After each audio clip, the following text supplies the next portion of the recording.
Hello friends, welcome to YouTube channel PH travel class में आपका स्वागत है। इस साइंस का चैप्टर सेकंड है अम्ल, क्षारक एवं लवण, acid base and salt. Class 10 का इसके हम मोस्ट इम्पोर्टेंट एमसीक्यू करने वाले हैं। एंड गाइस, इससे पहले मैंने जो ये करा दिए हैं, इसका पार्ट सेकंड है, ठीक है ना। पार्ट सेकंड है ये। तो हम बढ़ते आगे वीडियो में एंड आपके मोस्ट इम्पोर्टेंट एमसीक्यू करने वाले हैं हम। देखो, पहला ये ऑब्जेक्टिव टाइप क्वेश्चन, ठीक है ना। प्रश्न पहला, विलयन में किस आयन के निर्माण के कारण पदार्थ की प्रकृति अम्लीय होती है? तो देख, ओ एच माइनस क्षारक का होता है, ठीक है। ये तो किसी का नहीं होता, ये ध्यान रखना। और एच प्लस होता है, वो अम्ल की होती है, ये ध्यान रखना। तो ऑप्शन ए क्लियर है यहाँ पे हमारा। उधर कौन सा, ये पहली वीडियो में भी कराया था, तो आई थिंक ये बड़ा मोस्ट आपके लिए फ्रेंड्स। देखो, कौन सा अम्ल उत्पन्न करता है हमारा उधर, यानी कि पेट, तो वह हाइड्रोक्लोरिक अम्ल HCl उत्पन्न करता है। ऑप्शन नंबर सी यहाँ क्लियर है। अब आगे बढ़ते हैं हम। प्रश्न नंबर 3, अम्ल। अम्ल का स्वाद क्या होता है? कड़वा होता है? नहीं, ये गलत है भाई। अम्ल का स्वाद तो खट्टा होता है। लाल लिटमस को नीला कर देता है। कार्बोनेट वो विघटित करता है। और एक का स्पर्श फिसलने वाला होता है। ये सब गलत है ना। ये होता है अम्ल का, वो सही क्षारक का, ये भी क्षारक का होता है। और ये भी क्षारक का, ये ना ऑप्शन है कार्बोनेट को विघटित करता है। ये सी ऑप्शन क्लियर है यहाँ पे, ठीक है। और ये आई थिंक आपको न्यू होगा आपके लिए, तो इसे आप देखना ध्यान से। आगे बढ़ते हैं। तनु अम्ल से अभिक्रिया कर कौन सा पदार्थ CO2 उत्पन्न नहीं करेगा? तो संगमरमर, चूना, एक चूना पत्थर और मीठा सोडा। तो ऑप्शन यहाँ पे जो बी है, चूना, वो नहीं करेगा, ठीक है। आगे बढ़ते वीडियो में हम। ये हाइड्रोक्लोरिक अम्ल के जलीय विलयन में उपस्थित है, क्या उपस्थित है? तो H3O आयन, इसे हम हाइड्रोनियम कहते हैं, ठीक है। और प्लस ठीक है क्लोरीन माइनस है क्लोरीन, ठीक है। या फिर Cl chlorine minus OH plus OH minus. तो इसमें जो ऑप्शन नंबर जो बी है ना, वो क्लियर है, ठीक है ना। ध्यान से देखना है आपको। बी है chlorine minus plus OH minus, ये ऑप्शन है। प्रश्न नंबर 6 बोलते हैं हम। निम्न में से कौन सा क्षार नहीं है?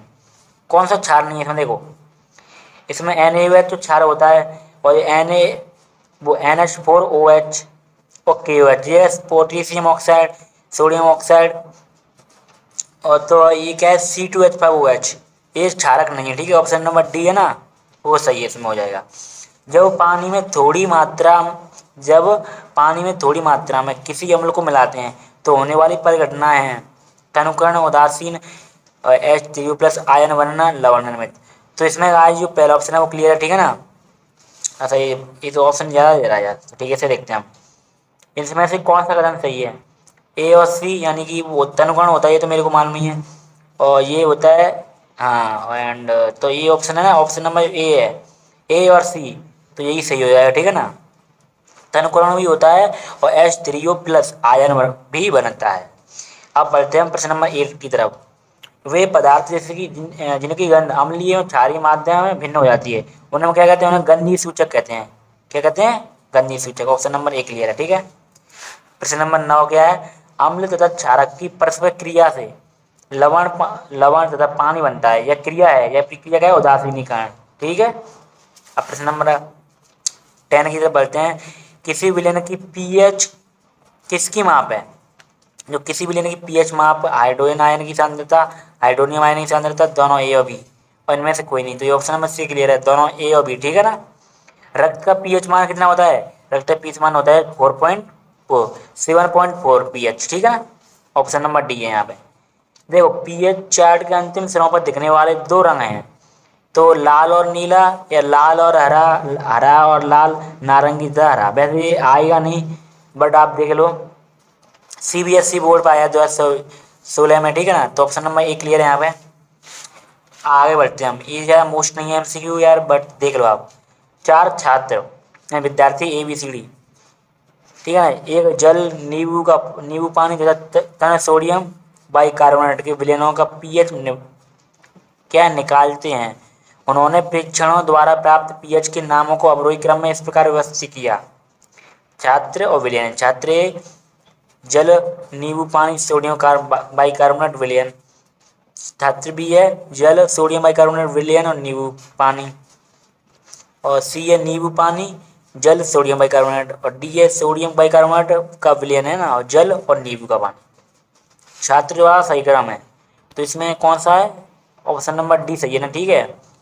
ये छात्र डी है ना, उसने सही क्रम लगाया है। आगे बढ़ते हैं हम 14 प्रश्न है, आपके विद्यालय के आस पड़ोस में प्रयोग के लिए आवश्यक कठोर जल उपलब्ध नहीं है। आपके विद्यालय में उपलब्ध लवणों के नीचे दिए गए समूह में से एक समूह चुनिए जिसके प्रत्येक सदस्य को आश्रित जल में घोलने पर वह उसे कठोर जल बना देगा। तो वही है वो, आप देख सकते हो ऑप्शन नंबर इसका डी क्लियर है। कैल्शियम क्लोराइड और मैग्नीशियम क्लोराइड ये दोनों ही ऐसे तत्व हैं कि आश्रित जल में घोलने पर क्या है, वह कठोर जल बना देगा। और ये CBSE 2016 प्रश्न पूछा गया है। अब आगे बढ़ते हैं हम, देखो प्रश्न नंबर 15 है, कोई छात्र 25 मिलीलीटर धारिता की 4 परख नलियों PQR और S लेकर, ये बता UPSC वाले पेपर लग रहे हैं मेरे को, प्रश्न लग रहे हैं आई थिंक मेरे को, तो लेकर प्रत्येक परगनली में 10 ml आसुत जल भरता है। वह इन परगनलियों में 4 भिन्न लवणों को एक एक चम्मच इस प्रकार मिलाता है कि P में KCl, Q में NaCl, R में CaCl2 तथा S में MeCl2 तत्पश्चात होगा प्रत्येक प्रणाली में साबुन के विलयन के नमूने का लगभग 2 ml डालता है। प्रत्येक प्रणाली के पदार्थों की भली भांति हिलाने पर उसे जिन प्रणालियों भरपूर झाग मिलने की संभावना है वे प्रणालियाँ हैं कौन सी हैं भाई, P और Q, R और S एंड PQ और R, PQS। तो ऑप्शन नंबर ए क्लियर है, P और Q, ठीक है। अब फ्रेंड्स देखो आर्म्स के MCQ तो खत्म हो गए हैं।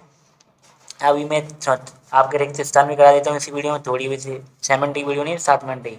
देखो इन्हें भी दिख रहे हैं, चूना पत्थर, कड़िया और संगमरमर का किसके विभिन्न रूप हैं, ये एक कैल्शियम कार्बोनेट के विभिन्न रूप है, ठीक है ना। ऑप्शन नंबर मतलब ये क्या है, रिक्त स्थान है, फिल इन द ब्लैंक्स।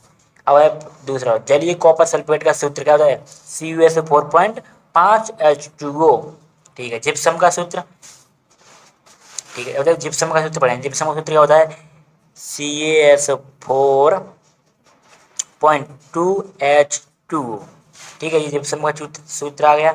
अब है 4 वे पदार्थ होते हैं जलीय विलयन में क्या देते हैं, तो जलीय विलयन में OH माइनस उत्पन्न करते हैं, ठीक है, ये देते हैं हाइड्रोक्साइड आयन OH माइनस, ठीक है।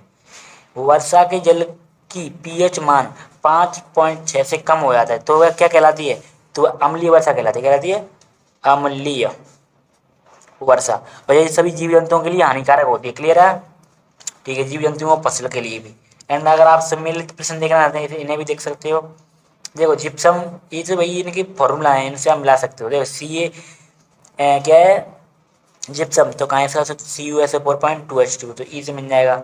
बेकिंग सोडा NaCO3, एफ से ब्लीचिंग पाउडर CaCO, हाँ ए से मिल जाएगा, ठीक है। और जो है एप्सम लवण, ये मान लो हमको नहीं आ रहा है, ये मान लो हमने बंद कर लिया, बिना बुझा हुआ चूना, तो CaO, ठीक है ना, 5 का डी से मिलेगा। और प्लास्टर ऑफ पेरिस CuSO4.2H2, तो क्या बचा, एक बचेगा ये MgSO4.7H2, ये हमने लास्ट में से मिला दिएगा। ये अगर नहीं आए तो आपको जो आ रहा है पहले उन्हें मिलाएंगे, उसके बाद जो रह गया उसे आप ऑटोमेटिकली मिला लोगे, ठीक है ना। तो मिलते हैं अगली वीडियो में, एंड वीडियो अच्छी लगे तो लाइक जरूर करें friends, and bye bye, thanks for watching.